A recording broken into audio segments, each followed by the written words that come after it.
Hi friends, welcome back to Fission Creations. ഇന്ന് നമ്മൾ ഇവിടെ തയ്യാറാക്കാൻ പോകുന്നത് ചിക്കൻ മുഗ്ലായി ആണ്. ഇത് വളരെ ടേസ്റ്റി ആയിട്ടുള്ള ഒരു ചിക്കൻ കറിയാണ്. ഇത് എങ്ങനെ തയ്യാറാക്കാമെന്ന് നമുക്ക് നോക്കാം. ഇത് തയ്യാറാക്കാനായിട്ട് 1/2 കിലോ ബോൺലെസ് ചിക്കൻ ആണ് ഇവിടെ എടുത്തിരിക്കുന്നത്. ഇനി ഇതൊന്ന് മാരിനേറ്റ് ചെയ്യണം. മാരിനേറ്റ് ചെയ്യാനായിട്ട് ഇതിലേക്ക് 1/4 ടീസ്പൂൺ മഞ്ഞൾപ്പൊടി, 2 ടീസ്പൂൺ ഇഞ്ചി വെളുത്തുള്ളി പേസ്റ്റ്, 1/2 ടീസ്പൂൺ കുരുമുളക് പൊടി, പാകത്തിന് ഉപ്പ് ഇവയെല്ലാം കൂടി ചേർത്ത് നല്ലോണം മിക്സ് ചെയ്ത് ഒരു അരമണിക്കൂർ മാറ്റി വയ്ക്കുക.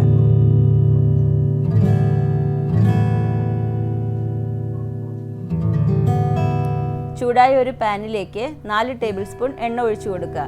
ഇതിലേക്ക് 2 വലിയ സവാള പൊടിയായിട്ട് അരിഞ്ഞത് ചേർത്ത് കൊടുക്കുക.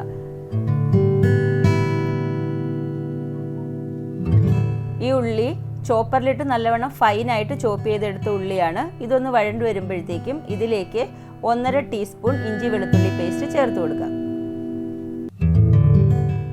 ഇഞ്ചി വെളുത്തുള്ളി പേസ്റ്റിൻ്റെ പച്ചമണം മാറുന്നത് വരെ ഒന്ന് വഴറ്റിയെടുക്കുക.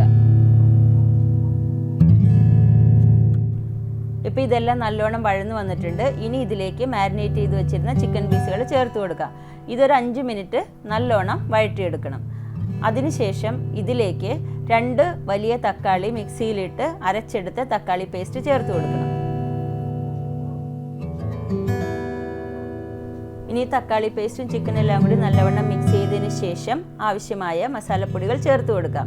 1/4 ടീസ്പൂൺ മഞ്ഞൾപ്പൊടി, 1/2 ടീസ്പൂൺ നല്ല എരിവുള്ള മുളക് പൊടി, 1.5 ടീസ്പൂൺ മല്ലിപ്പൊടി ചേർത്ത് കൊടുത്തതിന് ശേഷം ഇവയെല്ലാം കൂടി നല്ലവണ്ണം മിക്സ് ചെയ്ത് ഒരു 10 മിനിറ്റ് അടച്ചു വെച്ച് ലോ ഫ്ലെയിമിൽ വേവിക്കുക. ഇനിയിപ്പോൾ 10 മിനിറ്റ് ഇത് ഇവിടെ ഇരുന്ന് വേകുന്ന സമയം കൊണ്ട് ഞാനൊരു 10-12 കാഷ്യൂനട്ട് വെള്ളത്തിലിട്ട് വെച്ചിട്ടുണ്ട്. അത് നല്ല പേസ്റ്റ് പോലെ മിക്സിയിലിട്ട് അരച്ചെടുക്കണം. ഇപ്പോൾ ഒരു 10 മിനിറ്റ് ഒക്കെ കഴിഞ്ഞിട്ടുണ്ട്. തക്കാളിയിൽ നിന്നുള്ള എണ്ണയൊക്കെ തെളിഞ്ഞു വരാൻ തുടങ്ങിയിട്ടുണ്ട്. ഇതിലേക്ക് തയ്യാറാക്കി വെച്ചിരിക്കുന്ന കാഷ്യൂനട്ടിൻ്റെ പേസ്റ്റ് ചേർത്ത് കൊടുത്ത് നല്ലവണ്ണം മിക്സ് ചെയ്തതിന് ശേഷം ഒരു 4 ടേബിൾ സ്പൂൺ തൈര് കട്ട ഉടച്ചതും കൂടി ഇതിലേക്ക് ചേർത്ത് കൊടുത്ത് നല്ലവണ്ണം മിക്സ് ചെയ്യുക. ഇനി ഇതിലേക്ക് പാകത്തിന് ഉപ്പും 2 എരിവുള്ള പച്ചമുളക് കീറിയതും ചേർത്ത് നല്ലവണ്ണം മിക്സ് ചെയ്തതിന് ശേഷം ഒരു 10 മിനിറ്റും കൂടി അടച്ചു വെച്ച് വേവിക്കുക. ഇതിലേക്ക് ഉപ്പ് ചേർത്ത് കൊടുക്കുമ്പോൾ കുറച്ചൊന്ന് ശ്രദ്ധിച്ചിട്ട് വേണം ചേർത്ത് കൊടുക്കാനായിട്ട്. കാരണം ചിക്കൻ മാരിനേറ്റ് ചെയ്ത സമയത്ത് നമ്മൾ ചിക്കൻ ആവശ്യമായ ഉപ്പ് ചേർത്ത് കൊടുത്തിട്ടുള്ളതാണ്. ഈ ചിക്കൻ മുഗ്ലായി തയ്യാറാക്കുമ്പോൾ നിങ്ങളുടെ ഇഷ്ടത്തിനനുസരിച്ച് എരിവ് കൂട്ടുകയോ കുറയ്ക്കുകയോ ചെയ്യാവുന്നതാണ്. 10 മിനിറ്റ് അടച്ചു വെച്ച് വേവിക്കുമ്പോൾ ഇടയ്ക്കിടയ്ക്ക് ഇതുപോലെ ഒന്ന് മിക്സ് ചെയ്ത് കൊടുക്കണം.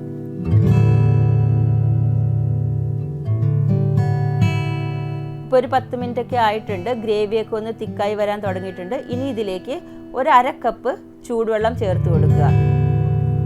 എന്നിട്ട് നല്ലവണ്ണം മിക്സ് ചെയ്തതിന് ശേഷം ഒരു 1/2 ടീസ്പൂൺ ഗരം മസാലയും മുകളിൽ നിന്ന് ചേർത്ത് കൊടുത്ത് വീണ്ടും മിക്സ് ചെയ്ത് അടച്ചു വെച്ച് ഒരു 5 മിനിറ്റും കൂടി വേവിച്ചെടുക്കണം.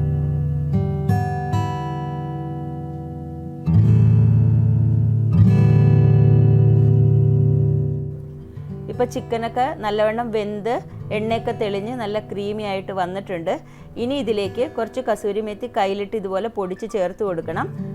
അതിനുശേഷം ഇതിലേക്ക് ഫ്രഷ് ക്രീമും കൂടി കുറച്ച് ചേർത്ത് കൊടുത്ത് അടച്ചു വയ്ക്കുക. ഈ സമയത്ത് ഫ്ലെയിം ഓഫ് ചെയ്തിട്ടാണ് ഫ്രഷ് ക്രീം ഒഴിച്ചു കൊടുക്കേണ്ടത്.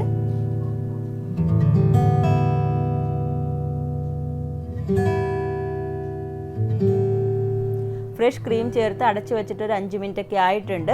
ഇപ്പോൾ മുഗ്ലായി ചിക്കൻ കറി ഇവിടെ റെഡി ആയിട്ടുണ്ട്. ഇനി ഇതിലേക്ക് ചെറുതായിട്ട് അരിഞ്ഞ് കുറച്ച് ഫ്രഷ് ആയിട്ടുള്ള മല്ലിയിലയും കൂടി ചേർത്ത് കൊടുത്ത് ഒരു സെർവിങ് ഡിഷിലേക്ക് മാറ്റാവുന്നതാണ്. അങ്ങനെ വളരെ ടേസ്റ്റി ആയിട്ടുള്ള ചിക്കൻ മുഗ്ലായി ഇവിടെ റെഡി ആയിട്ടുണ്ട്. ഇത് ചപ്പാത്തിയുടെ കൂടെയും നാനിൻ്റെ കൂടെയും റൊട്ടിയുടെ കൂടെയൊക്കെ കഴിക്കാൻ നല്ല കോമ്പിനേഷനാണ്. നിങ്ങളെല്ലാവരും തയ്യാറാക്കി നോക്കുക. നിങ്ങളുടെ അഭിപ്രായങ്ങൾ കമൻറ്റായി രേഖപ്പെടുത്തുക. ഞങ്ങളുടെ ചാനൽ ആദ്യമായി കാണുന്നവരാണെങ്കിൽ സബ്സ്ക്രൈബ് ചെയ്യുക, ലൈക്ക് ചെയ്യുക, ഷെയർ ചെയ്യുക. അടുത്ത നമ്മളുടെ ഒരു അടിപൊളി വീഡിയോയുമായി കാണുന്നതുവരേക്കും thank you, bye bye, take care.